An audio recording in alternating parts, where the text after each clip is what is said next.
আজকে আপনাদের জন্য নিয়ে এসেছি হাফ কাপ আটা দিয়ে নরম তুলতুলে 500 গ্রাম ল্যাংচা।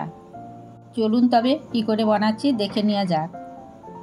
প্রথমে আমি নিয়ে নিলাম হাফ কাপ আটা, এর সঙ্গে দিয়ে দিলাম হাফ কাপ গুঁড়ো দুধ আর 1 চিমটে খাবার সোডা, এর বেশি দেওয়া চলবে না।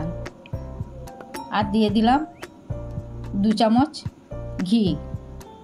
1 চামচ দিয়ে মাখাচ্ছি, দেখলাম মাখানো হয়নি ভালো, তা আরও 1 চামচ দিলাম। দিয়ে আমি ভালো করে এটাকে মাখিয়ে নেব।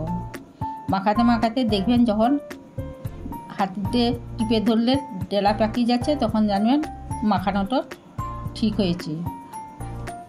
এবার আমি একটা পাত্রে দুধ গরম করে ঠান্ডা করে রেখেছিলাম খুব গাঢ় করে, সেইটা দিয়ে আমি এটা মাখিয়ে নেব। ভিডিওটি প্রথম থেকে শেষ পর্যন্ত দেখার জন্য অনুরোধ রইল। আমার মাখানো হয়ে গেছে, এমনভাবে মাখাবে যেন হাতে লেগে যায়, নরম করে। দিয়ে আমি 10 মিনিট ঢাকা দিয়ে রেখেছিলাম। 10 মিনিট পর দেখলাম কি সুন্দর শক্ত হয়ে গেছে।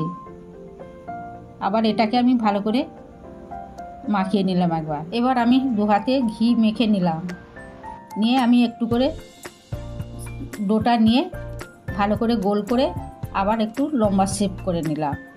এমনভাবে শেপ করবেন যেন না একটু ফাটলে রসে দিলে আবার ফেটে যাবে মিষ্টিগুলো।